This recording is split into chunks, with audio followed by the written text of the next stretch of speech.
Ja. Nå, lad os se, hvad det kan blive til. Ja. Jamen, goddag og velkommen til endnu et afsnit af Bachelorprojektet. I dag der har jeg besøg af Rebecca Østergaard. Hun er i fuld gang med at skrive bachelorprojekt i journalistik. Og Rebecca, velkommen til. Til at starte med vil jeg godt stille det sædvanlige spørgsmål. Hvad er titlen på dit projekt, og hvad ligger der bag den titel? Jamen, hej Thomas, og tak fordi du inviterede mig herind. Titlen på mit projekt, det er egentlig fremstilling af politiet. Og grunden til den titel er, fordi jeg gerne vil undersøge, hvordan medier og især politiets fagblad fremstiller politiets arbejde selv. Og det kom egentlig af, at jeg har undersøgt lidt sådan og læst nogle artikler inden fra politiets fagblad. Og jeg lagde mærke til, at der var mange af artiklerne, sådan, hvor de ikke skriver sådan kritisk om politiets arbejde. Det var faktisk stort set ikke nogen.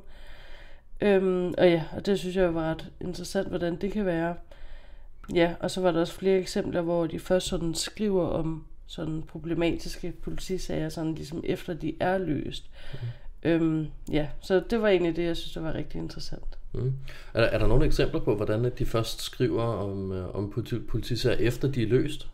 Ja, altså der er for eksempel et eksempel med en politiassistent, der hedder Martin Sørensen, som er blevet sigtet for, at han har udøvet vold under en anholdelse. Ja, der er selvfølgelig andre medier, der har skrevet om den her sag, men Fagbladet nævner det ikke sådan selv, før efter, at ham her han har fået sin dom, eller så er ikke blevet dømt. Så de har ligesom først skrevet om det efter, ligesom sagen er blevet løst. Og det synes jeg måske virker lidt specielt, når andre medier sådan har skrevet meget om det. Så kunne man måske godt tænke, at det er fordi, de venter og ser, om der ligesom kommer en positiv løsning på det. Og der kom så en positiv løsning på det, altså fra en politisynsvinkel? Ja, det kan man jo så sige, fordi at, så kunne de så kritisere DUP, som er den uafhængige politianklagemyndighed. Så det kunne ligesom være deres vinkel på det efter, hvor hvis man skulle have skrevet om det før, så ville man jo nok blive nødt til på en eller anden måde sådan forholde sig kritisk over for den her politibetjent og arbejdet, der er sket der. Jeg tænker på, hvad for et arbejdsspørgsmål eller problemformulering af de her observationer er endt i? Jeg vil gerne have min problemformulering lød, hvordan dækker Fagbladet Dansk Politi relevante sager om politiet, og hvordan står det i kontrast til dækningen af samme eller lignende sager på DR. Okay, så via Danmarks Radio. Ja. Hvordan går du i gang med at udvælge de her artikler, som du gerne vil bruge i projektet? Først og fremmest så vil jeg jo gerne lave en komparativ analyse, men hvor jeg udvælger nogle artikler fra Dansk Politi og så nogle fra DR.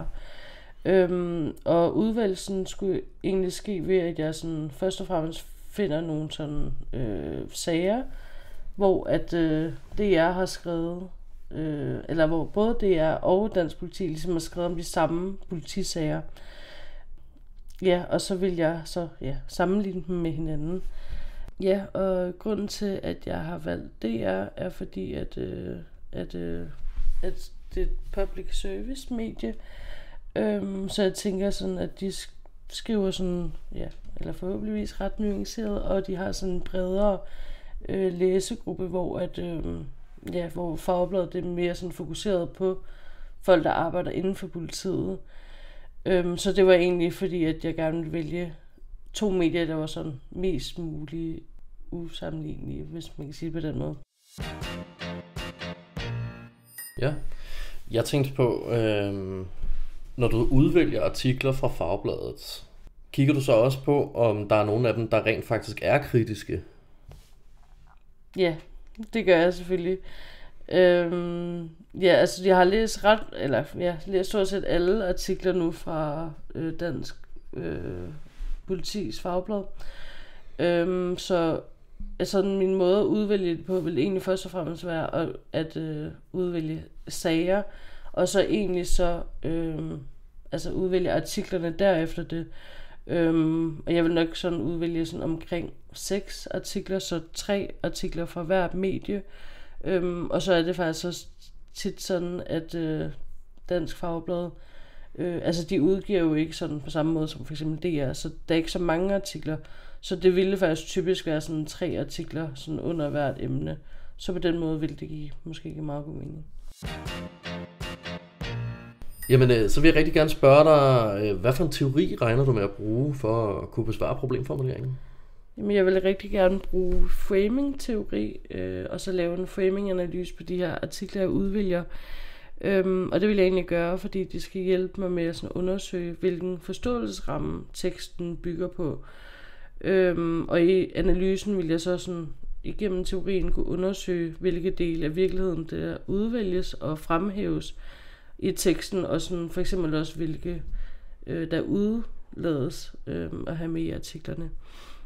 Ja, spændende. Og nu ved jeg godt, at projektet det ikke er nået så langt endnu, men hvad forestiller du dig af diskussionen vil have som omdrejningspunkt? Jamen, jeg vil først og fremmest rigtig gerne diskutere fagbladets position over for faggruppens medlemmer. Ja, og sådan en af de spørgsmål, jeg synes, der kunne være spændende at besvare, det er, om det er vigtigt, at et fagblad kan kritisere sine medlemmer og det arbejde, de laver. Og der er selvfølgelig rigtig mange ting, man kan diskutere under det. Men hvis jeg må spørge dig om dit synspunkt på det, hvad vil du så sige? Ja, jamen jeg synes, det er et rigtig interessant spørgsmål, fordi ved at kritisere faggruppen selv, så giver det mulighed for, at faggruppen kan lære. Og det tænker jeg er absolut en positiv ting, og en ting, som et fagblad og en fagforening vil have interesse i. Men på den anden side kan jeg også godt se, at et fagblad også repræsenterer de medlemmer, som den skriver om. Ergo, hvis den så begynder at pege fingre af bestemte folk i den faggruppe, kan jeg også godt se, at det kan være problematisk. Så jeg tror faktisk, det er mere komplekst end skal et fagblad kunne kritisere, eller skal det ikke kunne kritisere? Ja. Ja, det er jeg egentlig meget enig i. Det er også nogle af de tanker, jeg selv har haft omkring det. Og så meget det der med, at man måske skal tænke på sådan medierne og formatet er sådan forskellige fra hinanden, fordi nu vil jeg jo for eksempel sammenligne med DR, men at det også er sådan meget forskellige medier, og de har de har forskellige, altså de producerer indhold til ligesom forskellige grupper, ikke? Hvor politiets fagblad selvfølgelig er meget fokuseret.